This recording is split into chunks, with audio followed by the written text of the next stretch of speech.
Alright guys, TacticalRab back again today. Hope you're all doing well and enjoying your day so far. Welcome back to VALORANT News. Plenty to dive into today. 100 Thieves, after making their big roster change a couple of days ago, have now played their first online tournament ahead of what is going to be a grueling week of challenges for them coming up. Very much intrigued to get your thoughts in the comment section below. Hit the like button if you enjoyed the video. Subscribe if you were new as always. I'd greatly appreciate it. Really upset the channel. Really not far away at this point from 10,000 subs. Just love to see it. Loads of great support the last couple of days. Firstly, we've got to talk about some more crazy roster changes, this time in the European side. This is not true. Brimstone Gaming does not welcome babybay and Keloqz, but still, they got dropped a couple of days ago from 100 Thieves. People were like, okay, wow, what's going on? What are 100 Thieves playing at? Like, what are these organizations doing? But well, G2 decided, look, anything you can do, we can do slightly better, making another very interesting move here in the European side. So you guys might remember what's happened with G2 the last few weeks. They failed to make it through the first qualifier, the closed qualifier, into the European World Challengers event. Therefore, they went all the way down to the open qualifier next time around. They got double actually first rounded in that kind of a closed qualifier. Therefore, they went all the way through the open qualifier the second time. They did qualify through that quite comfortably, but before they even went to that point, they traded out Mixwell for Keloqz. They brought Keloqz into the Jets. Mixwell was out of there, and recently he's just been sitting on the bench. I believe he even subbed in for Ascend in some scrimmers of late, which some people are saying, wow, 200 IQ play, drop Mixwell, get him to sub in for Ascend, take all their strats, and then bring them back to G2. But after a reasonable start to EMEA challenges, G2 have actually made another move here, and they're bringing Mixwell back into the team in place of Keloqz. So not sure what this is happening, like why this is happening, or like what the reasoning is behind this. Because of course, well, you guys will remember that last season there was talk about Nuki towards the end of the year. He said that like he didn't really want to play with these guys.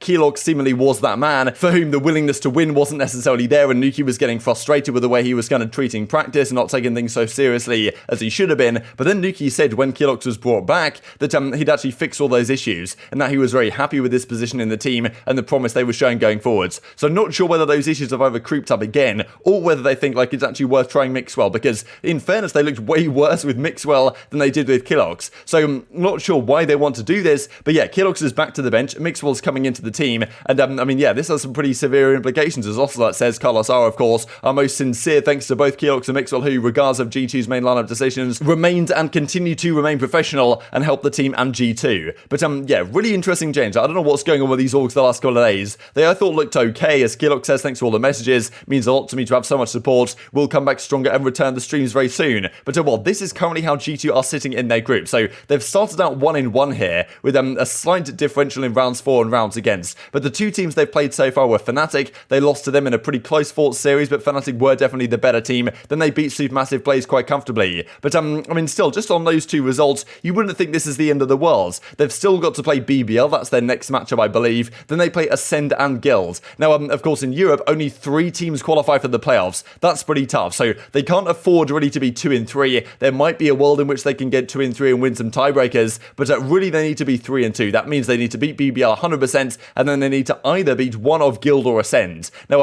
Ascend with their loss last week, that's a bit of a question mark. They certainly have to turn up and will come back in due course. And of course, well, Mixwell kind of has that chance to, well, he actually played with Ascend in one scrim series, I believe. So maybe he has some insight on that front that he can potentially bring back into the team. But yeah, it was an interesting move because I thought G2 on their current trajectory looked okay. They looked maybe good enough to get through into the playoffs. But the Mixwell change coming back, on paper, that's going to regress this team. But whether that actually happens in reality, you guys can definitely leave your thoughts on that in the comment section below. Let's go then onto the North American side. Leaf reckons from Cloud9 in terms of scrimbucks, whatever's happening behind the scenes. Optic are looking very good right now. That's of course the Envy team formerly. Now they're Optic. You know, who cares, he says. Any power rankings, Optic #1, no doubt. We'll actually see if that translates into the matches upcoming this week. But 100 Thieves, they of course have their new roster coming into effect. We've got Bang into the team. We've got JC Starny into the team. Of course, babybay and Keloqz, they're out of there. We saw what Sinatraa had to say yesterday. They're like, look, he doesn't really think this team is a massive upgrade over the previous one. And of course, like, they've still got some very important matches to play in their Challengers qualifiers coming up in the coming weeks. But they decided to do a boot camp that we looked at yesterday, and they decided to play this kind of online night tournament that, well, they had some pretty good results in last night. Many other teams also playing in this one. We've got T1, we've got TSM. We'll have a look at their results here in a second, and the potential bracket that may come as a result of it. So very exciting games upcoming today. But yeah, the first real outing from 100 Thieves. Now, Hiko was kind of stuck in some weird flight situation. He couldn't get to the boot camp quite in time. So actually, Jovi, their coach, formerly analyst, now their head coach, I believe, subbed in for their first game, and they still managed to win this first map. So fair play on that front. So Jovi did sub in for Hiko. They do win this first game, but unfortunately, unfortunately, this first game was not streamed because some incredible drama happened really in terms of the Knights Arena. Like, well, production was going on behind the scenes. So they had a volunteer came through and said, okay, yeah, I'll produce your first game on like, not maybe your official broadcast channels, but like another channel as well. This, of course, the first game 100 Thieves are going to play with their new lineup. Lots of people wanted to watch this one. There was loads of people like, okay, like, where can I find the stream? What's going on? Like, we really want to watch the first game as a team. If they lose, I guess they're out of the tourney. We don't get to watch them again until they play this upcoming weekend in their VCT Challengers match. But yeah, the producer turned out to actually be 13 years old. I don't know how they didn't like vet this or anything, but yeah, the producer was literally a kid trying to run this, who really didn't have much production experience as to what's going on, especially because I guess the pressure that was on this kid, like that they somehow trusted with this to produce a matchup of this caliber with all these people potentially trying to watch, and basically it fell apart. The stream didn't work, the stream got cancelled, like it was just an absolute disaster. And I mean, they actually said right here, so Jasper from events manager from the Knights, unacceptable broadcast on the community stream for 100 of these viewers, so we made the executive decision to shut that broadcast down. The producer is no longer broadcasting this event as a whole, so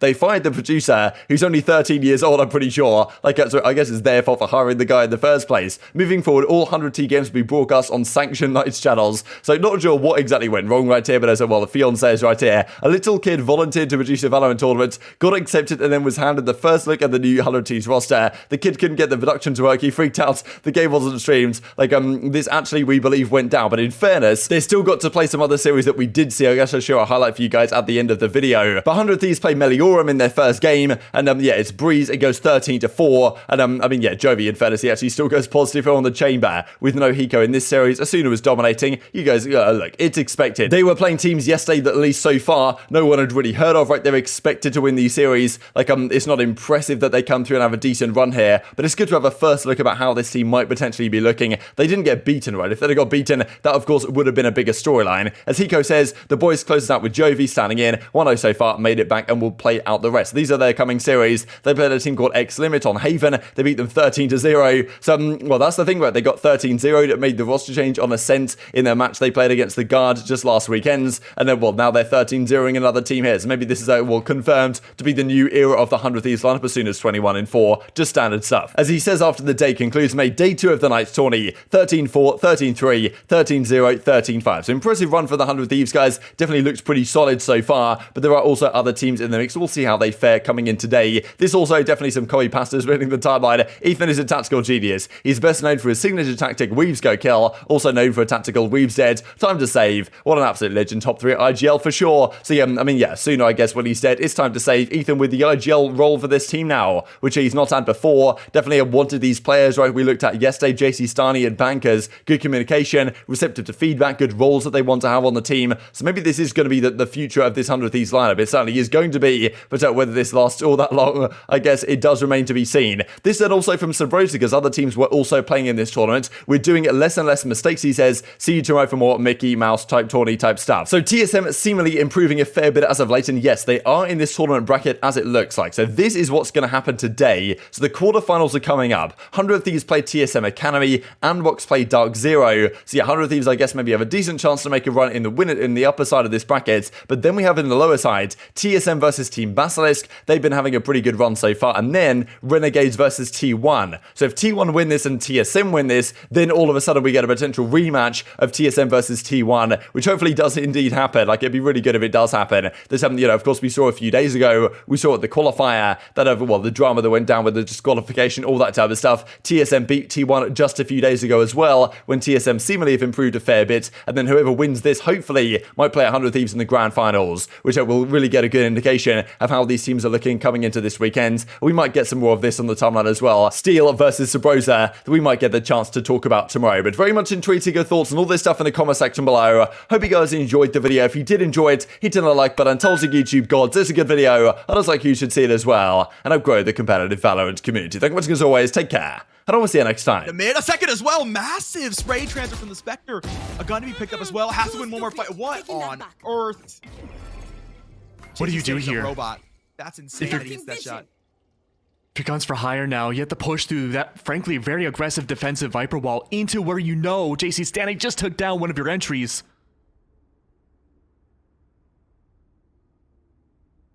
Flash to come out. Beautiful turn from JC Stanny to pick up 2, and the third to go with it, a 4K from the Astra, a 13-3 scoreline. The debuted roster looking